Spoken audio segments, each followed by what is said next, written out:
How's it going, guys? Matt and Nikki here. I got another dyno video here. Got a 6th gen Camaro on the dyno today, and we just finished this car up a couple days ago. Pretty cool piece. Modification on this car we've been doing quite a few of them now. It's getting really popular. We really like these things, and we decided to do it on this car. The customers, let me step back here, show you guys the car first. 2017 Camaro convertible, SS convertible. 8-speed automatic transmission. Pretty nice looking car. It's got the hashes on the fenders and that white that looks good with the black convertible top.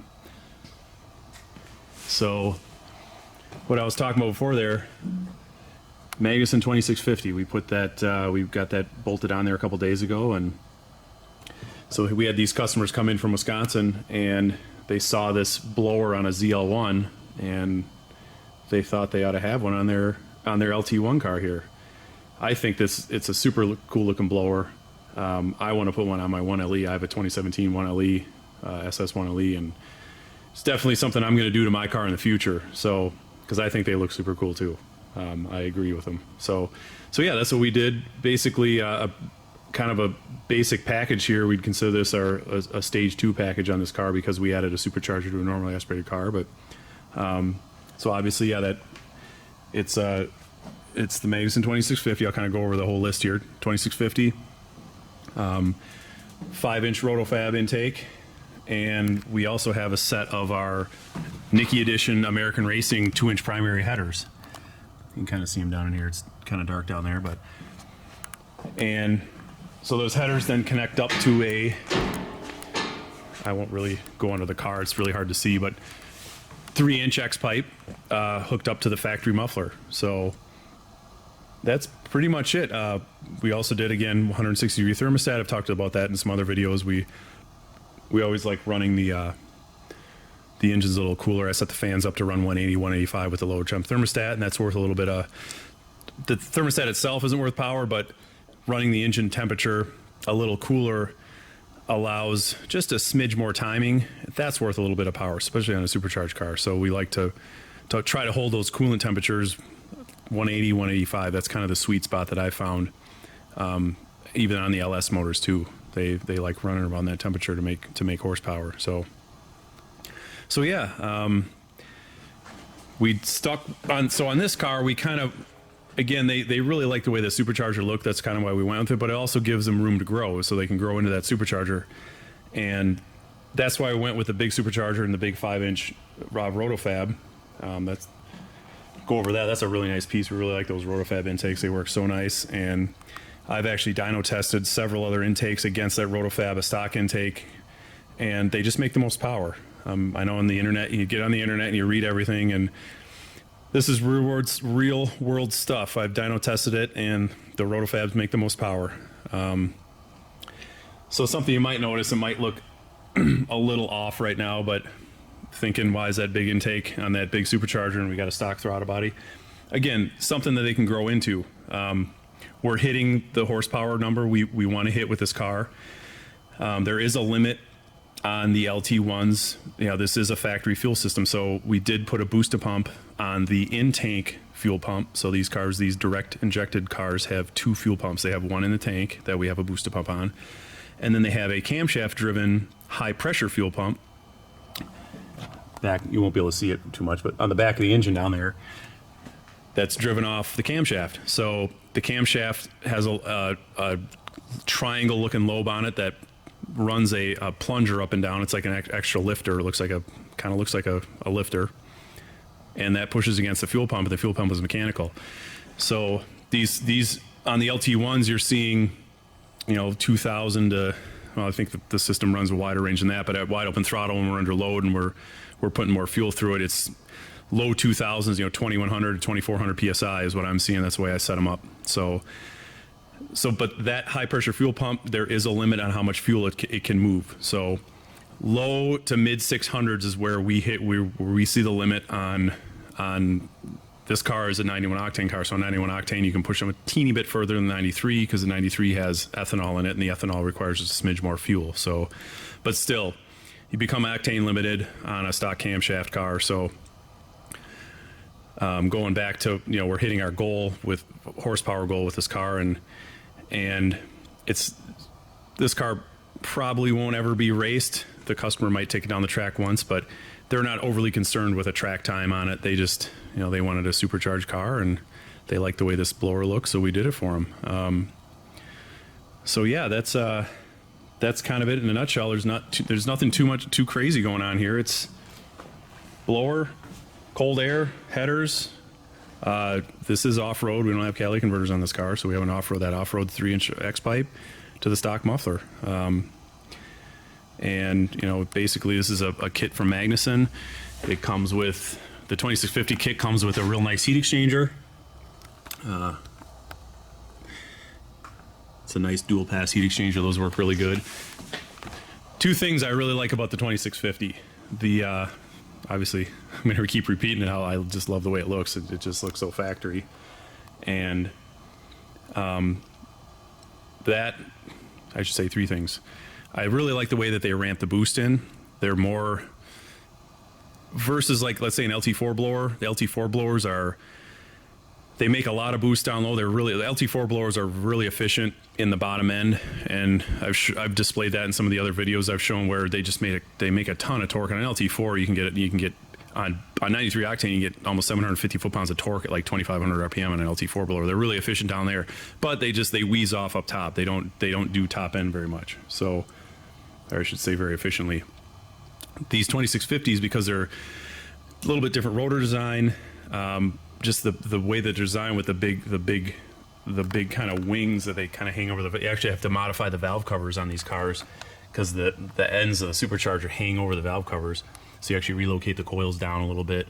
Some of the earlier ones we made brackets. Magnuson now ships these kits with coil relocation brackets, so it makes it a little easier. But just the volume inside the case, the rotor design, and the big thing is the intercooler design. The intercooler bricks in these things is huge, and I mean they're as wide as what you see these kind of vanity ribs on the top here. I actually have one sitting over here on the bench. I can walk over to it quick. Don't want to make this video too long-winded, but so again, 2650. But you can see here's I got the inlet, the coolant inlet and outlet there pulled off this blower, and you can see that the brick is about this tall, and it's this wide. It's these end housings on the blower. The intercooler fills the whole end housing, and so it's you might not be able to see it because yeah, you can see the bottom of it there peeking through the ports. But these things are just super cool. They're super cool pieces. And going back to that boost level thing, I really like how they ramp boost in. So like this car, we're seeing a peak of about 9.5 pounds, but that's at the top of the RPM range. So I'm seeing 9.5 pounds at about 6,000 RPM, creeping up to 9.5 at 6,500. But where I'm starting dyno pulls down at 2,500, we're starting at about 6 pounds of boost. So in a car like this, especially in a car like this where, you know, they're not going to put drag radials or slicks or drag pack on or anything like that. They're going to keep the stock Goodyears on it. So from a tractability standpoint on the street, it's a lot more usable. You know, it doesn't make that 750 foot-pounds of torque down at 2,500 RPM. Now, from a drag strip perspective, yeah, you want as much bottom end torque to get the car. You know, you put a drag pack on something like this, you put a slick on, a 20-inch slick on these things, they leave pretty good. I mean, these 6 gens are awesome at the drag strip. I mean, these things cut 360 foots, no problem with big torque down low. But on the street with a stock Goodyear, you're not going to hook that up. It's going to spin at, you know, it'll spin at 60, 80 miles an hour with huge bottom end torque. So these Magnusons, I really like the way they ramp in the boost. So especially from a 91 octane where we're octane limited, it makes the tuning a little bit easier too. It's a little bit easier on the motor. It's softer on the bottom end. It's not hitting the rods and pistons as hard in the down low. So everything about the way that boost curve ramps in, kind of like a centrifugal. You know, a centrifugal blower, we wouldn't have quite that much boost to get, you know, if a centrifugal blower, like let's say you're on a D1SC and you're seeing 6 pounds of boost at 2,500 RPM, you're probably going to ramp up to 16, 17 pounds of boost or something like that. Where that 3, maybe 4 pound boost ramp it's just perfect. It's like perfect street. So the last thing, the third and final thing that is just insane on these things is the intake air temperature. I keep going back to LT4 blowers, but compared to an LT4 blower, this is running on the dyno here. It's running 50 degrees cooler from a standpoint of the air entering the cylinder heads, where the air is coming out of those big, huge supercharged, those intercooling bricks, where the air is exiting out of those right before it passes into the cylinder head port. That's where we're reading air temp. So this car today, I've been seeing starting pulls easily at, you know, in between loading tunes. I'm between 5 and 10 minutes in between loading tunes. LT4 cars, I'm 100 to 120 degrees depending on if it's summer. You know, in summertime, you're not getting an LT4 blower in between dyno pulls below 120 degrees. It's just the way it is unless they let the car sit for 2 hours. So this blower, I'm starting every dyno pull. I mean, it's just, I fire the car back up, start rolling the wheels, start getting on the throttle a little bit, and the ITs drop to 75, 80 degrees like in 4 seconds. It's crazy. So LT4, say today, I'll give it the benefit of the doubt. It's cool out today.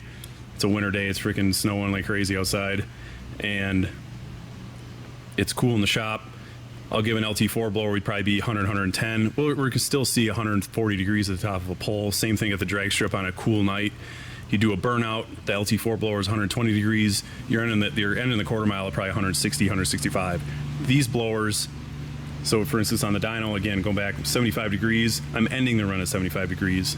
Some of the pulls I've even seen where I'm starting the pull at 80, 85, and the run ends and I'm 75 degrees. So the intercooling is just insane. It's so much better than anything we've seen out of any of these PD blowers and screw blowers. So that is kind of the game changer about these things is just how well they cool. And at the drag strip, the last time we were at the drag strip with our customer had a ZL1 1LE. We took it to the drag strip, 990 with it, 140. I did the burnout. Looking back at the log, I did the burnout. IETs were 105. At the top of the quarter mile, they were 100, which is, and that was just the stock, the kit, basically just a drop-on LT4 kit using the stock heat exchanger, the stock coolant pump. This is on an LT4 ZL1, but I'm kind of rambling about how these things cool, but I think they're super cool and they work awesome. So anyway, so this is my best run. So going back, this was 91 octane.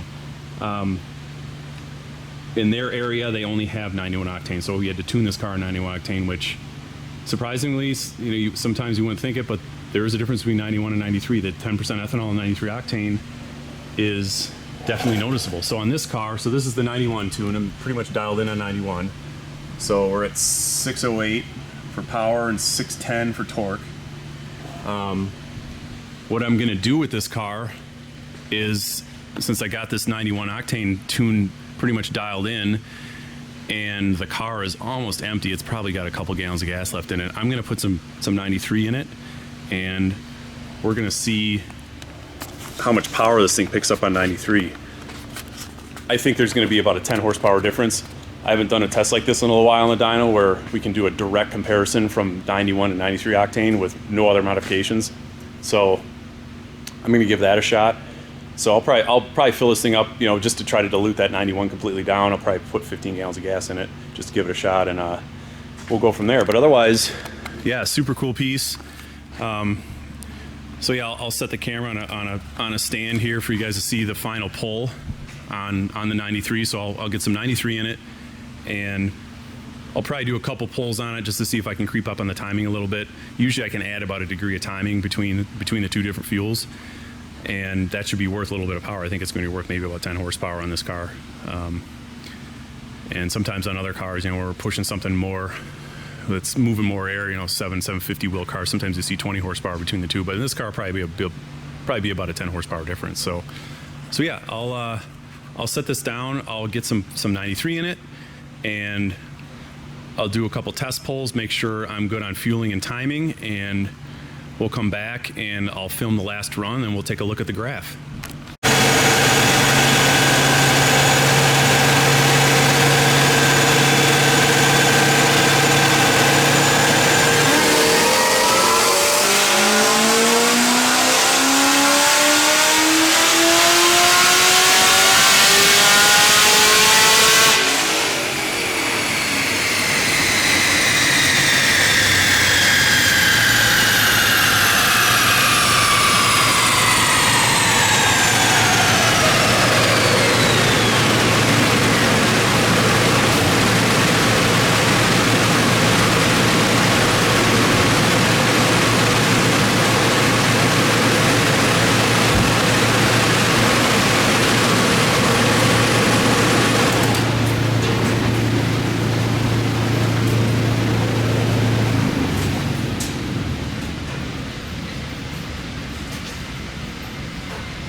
All right, guys, let's look at that 93 octane. Looks like I picked up a little bit of power. About what I thought. So, 620 horsepower, 617 torque. There's the difference between 93 and 91 octane. That 10% ethanol, I was able to actually add a degree of timing, and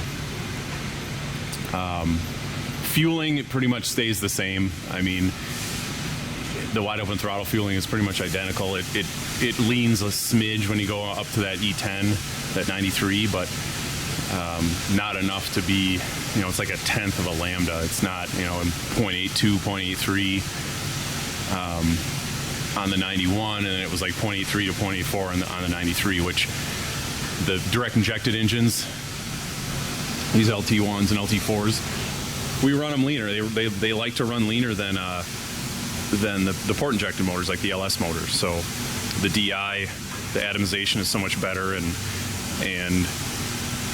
you don't need to put as much fuel in them, and they'll do the same thing, running them a little leaner. So yeah, that's pretty much it. I mean, see that 2650 just looks so cool. I think it's a pretty bad piece. It's pretty awesome. So yeah, so that'll be a pretty fun street car for a convertible cruiser with the top down in the summertime. But yeah, otherwise we got another couple LT4 swaps we're doing. I should say 2650 swaps. We're pulling LT4 blowers off and putting 2650s on, some ZL1s and some other 2650 work. We really have been working with these 2650s after, just last year, beginning of last year and into the fall, and got these couple other ones we're doing. They're just awesome blowers. We really like them, and I'm excited to put one on my car. I'm always excited to put them on customer cars to see what they can do. So, but until next time, guys, Sean's grinding in the background, so we got more work to do, obviously. But yeah, thanks for watching. We'll see you next time.